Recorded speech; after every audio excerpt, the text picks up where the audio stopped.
Le catéchisme de l'Église catholique, la vie dans le Christ, les 10 commandements, article 10, le 10e commandement. Tu ne convoiteras rien de ce qui est à ton prochain. Exode chapitre 20 verset 17. Tu ne désireras ni sa maison, ni son champ, ni son serviteur ou sa servante, ni son bœuf ou son âne, rien de ce qui est à lui. Deutéronome 5 verset 21. Là où est ton trésor, là sera ton cœur. Matthieu 6, 21. Le 10e commandement dédouble et complète le 9e qui porte sur la concupiscence de la chair. Il interdit la convoitise du bien d'autrui, racine du vol, de la rapine et de la fraude que proscrit le 7e commandement. La convoitise des yeux, 1 Jean 2, 16, conduit à la violence et à l'injustice défendue par le 5e précepte. Confère Michée, chapitre 2, verset 2. La cupidité trouve son origine, comme la fornication, dans l'idolâtrie prohibée dans les 3 premières prescriptions de la loi. Sagesse 14, 12.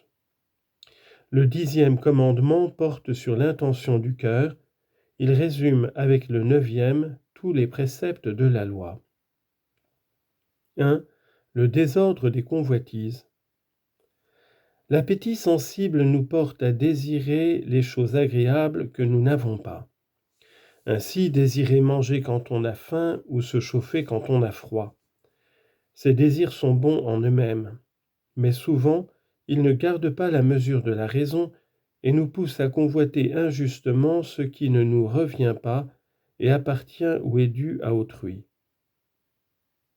Le 10e commandement proscrit l'avidité et le désir d'une appropriation sans mesure des biens terrestres. Il défend la cupidité déréglée, née de la passion immodérée des richesses et de leur puissance. Il interdit encore le désir de commettre une injustice par laquelle on nuirait au prochain dans ses biens temporels. Citation. Quand la loi nous dit « vous ne convoiterez point », elle nous dit en d'autres termes d'éloigner nos désirs de tout ce qui ne nous appartient pas, car la soif du bien du prochain est immense, infinie et jamais rassasiée, ainsi qu'il est écrit au livre de Qoéleth, « l'avare ne sera jamais rassasié d'argent ». Chapitre 5, verset 9. Ce n'est pas violer ce commandement que de désirer obtenir des choses qui appartiennent au prochain, pourvu que ce soit par de justes moyens. La catéchèse traditionnelle indique avec réalisme ceux qui ont le plus à lutter contre leur convoitise criminelle et qu'il faut donc le plus exhorter à observer ce précepte. Ce sont les marchands qui désirent la disette ou la cherté des marchandises, qui voient avec chagrin qu'ils ne sont pas les seuls pour acheter et pour vendre, ce qui leur permettrait de vendre plus cher et d'acheter à plus bas prix, ceux qui souhaitent que leurs semblables soient dans la misère afin de réaliser du profit, soit en leur vendant, soit en leur achetant. Les médecins qui désirent des malades, les hommes de loi qui réclament des causes et des procès importants et nombreux. Le 10e commandement exige de bannir l'envie du cœur humain. Lorsque le prophète Nathan voulut stimuler le repentir du roi David, il lui conta l'histoire du pauvre qui ne possédait qu'une brebis, traitée comme sa propre fille, et du riche qui, malgré la multitude de ses troupeaux, enviait le premier et finit par lui voler sa brebis. 2 Samuel 12, versets 1 et 4. L'envie peut conduire au pire méfait. Genèse 4, versets 3 à 8, 1 Roi 21, versets 1 à 29. C'est par l'envie du diable que la mort est entrée dans le monde. Sagesse 2, 24. Et citation de saint Jean Chrysostome, « Nous nous combattons mutuellement, et c'est l'envie qui nous arme les uns contre les autres. Si tous s'acharnent ainsi à ébranler le corps du Christ, où en arriverons-nous ? Nous sommes en train d'énerver le corps du Christ. Nous nous déclarons les membres d'un même organisme, et nous nous dévorons comme le feraient des fauves. » Fin de citation. L'envie est un vice capital. Elle désigne la tristesse éprouvée devant le bien d'autrui et le désir immodéré de se l'approprier, fût-ce indûment. Quand elle souhaite un mal grave au prochain, elle est un péché mortel. Saint Augustin voyait dans l'envie le péché diabolique par excellence. Citation de saint Grégoire le Grand.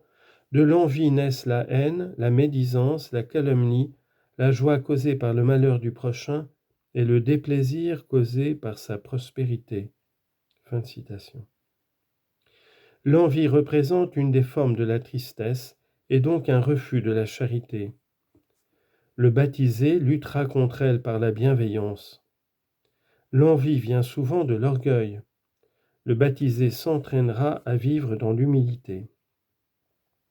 Citation de saint Jean Chrysostome. « C'est par vous que vous voudriez voir Dieu glorifié ?